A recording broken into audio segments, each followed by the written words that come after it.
வர்த்தகர் ஒருவர் ஒரு தண்ணீர் கொதிகலனை 11% லாபம் மற்றும் 18% சரக்கு மற்றும் சேவை வரியுடன் சேர்த்து ரூபாய் 10,502க்கு விற்றார்.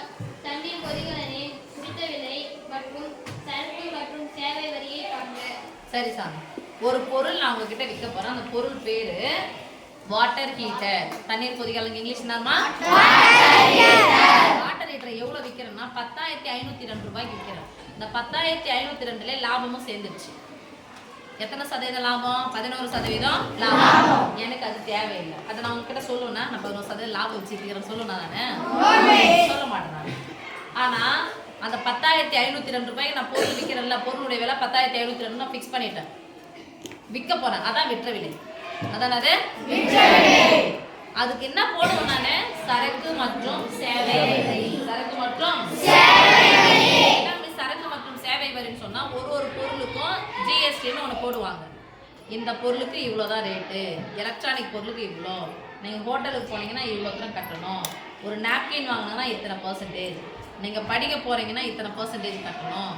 எல்லாத்துக்குமே வரி இருக்குது. அந்த வரிக்கு பேர் தான் அது ஜிஎஸ்டி. என்னது? ஜிஎஸ்டி. அப்போ இந்த 10,502 ரூபாய்க்கு 18% வரி போட போகிறாங்க. 100க்கு 18 ரூபாய். 100க்கு 18 ரூபாய். ஏற்கனவே 100 ஒன்று இருக்கு இல்லையா, எக்ஸ்ட்ரா போட போறாங்கன்னா 100 18 என்ன பண்ணிக்குவோம்? அப்ப என்ன ஆயிடுச்சு? எனக்கு அந்த பொருளுடைய குறித்த விலை தெரியாது. ஆனா என்ன தெரியும்? விற்ற விலை தெரியும். என்ன தெரியும்? எனக்கு தெரியாதுன்னு எடுத்துக்கிறேன். பொருளுடைய விலை என்னன்னு எடுத்துக்கிறேன்.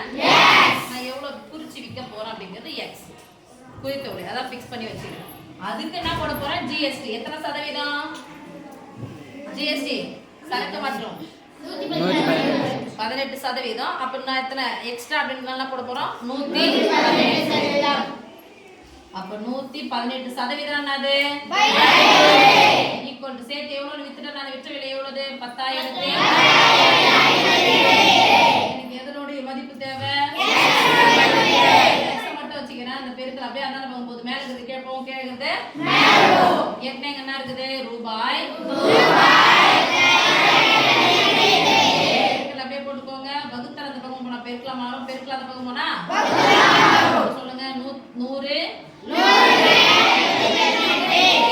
நடுவுல ஒரு பின்ன எண் ஒரு முழு எண் நடுவுல பெருக்கலச்சுனா குறுக்க கேன்சல் பண்ணு. கேன்சல்னா என்னது? கேன்சல் என்னது? 10,502 118ஆல வகுக்க போறோம். 10,502 118ஆல வகுக்க போறோம்.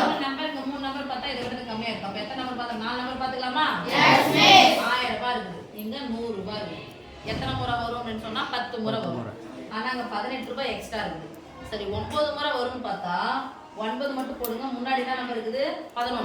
11 9 என்ன வந்துடும்? 99ன்னு வந்துடும். கிட்ட இருக்கு. மீதி 9 8 72ன்னு போகும். அதிகமா இருக்கு. அதனால எத்தனை முறை போட்டுக்கலாம்? 8 முறை போட்டுக்கலாமா?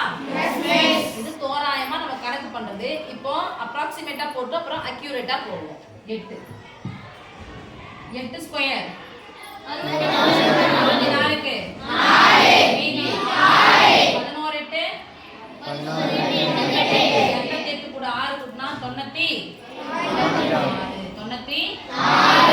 அவ்வளவுதான். இப்ப பாருங்க 50 ரூபாயில இருந்து 44 ரூபாய் கழிச்சா எவ்வளவு? 6 என்ன 6 போடணும்? 0. 10ல இருந்து 1 கழிச்சா எத்தனை? சார் 10ல இருந்து 9 கழிச்சா எத்தனை? 1. இப்ப இறக்குறோம். இது 944, இது 1062. எக்ஸ் என்ன இருக்குது? இது 8 முறைனா இது எத்தனை முறை வரும்? 9 முறை. அவ்வளவுதான் சார். 9 8 72க்கு 2 மீதி 11 9 99 கூட 7 கூட்டினா 126. 1062 1062 போன மீதி 0. ஆன்சர் என்னங்க வந்து 80 ரூபாய் 89 எங்க என்ன இருக்கு? நான் வகுத்துட்டல 89 வந்துச்சா? 89 இன்டு 100. எந்த ஒரு ரெண்டு இப்படி ஒண்ணா பெருக்குனா 89 எத்தனை ஜீரோ சேர்க்கணும்? 2. அந்த பொருளின் குறித்த விலை என்ன எனக்கு கிடைச்சிச்சு? 8000. பொருளின் குறித்த விலை இதுதான். இவ்வளவு தூரம் அவரு குறிச்சு வச்சிருப்பாரு. இந்த விலைக்கு ஜிஎஸ்டி போட்டாரு. எத்தனை பர்சன்டேஜ் போட்டாரு? 115,500. இப்ப எவ்வளவுக்கு வித்துறாரு? சரி, பொருளினுடைய குறித்த விலை இது, வித்த விலை லாபம் எவ்வளவு பார்க்கணும்ல? எத்தனை சதவீதம் லாபம்? 11% லாபம். அப்ப மீதி இதுல இருந்து இத கழிச்சாதான் லாபம். தானையா? சோ லாபம் பொருளின் குறித்த விலை சரக்கு மற்றும் சேவை வரியை கணக்கிடுது. சரி, குறித்த விலை மற்றும் சரக்கு மற்றும் சேவை வரியை சாரி, அது லாபம் கிடையாது சாமி, ஜிஎஸ்டி. என்னது? ஜிஎஸ்டி. ஜிஎஸ்டி போடலாமா? எத்தனை சதவீதம்? 18% சேர்த்து வித்து தான் இவ்வளவு தூரம். அப்ப எவ்வளவு ஜிஎஸ்டி போட்டு வித்துக்கிறாங்க பார்த்தலாமா? அப்ப இதுல இருந்து இத கழிச்சிட்டா தான ஜிஎஸ்டி.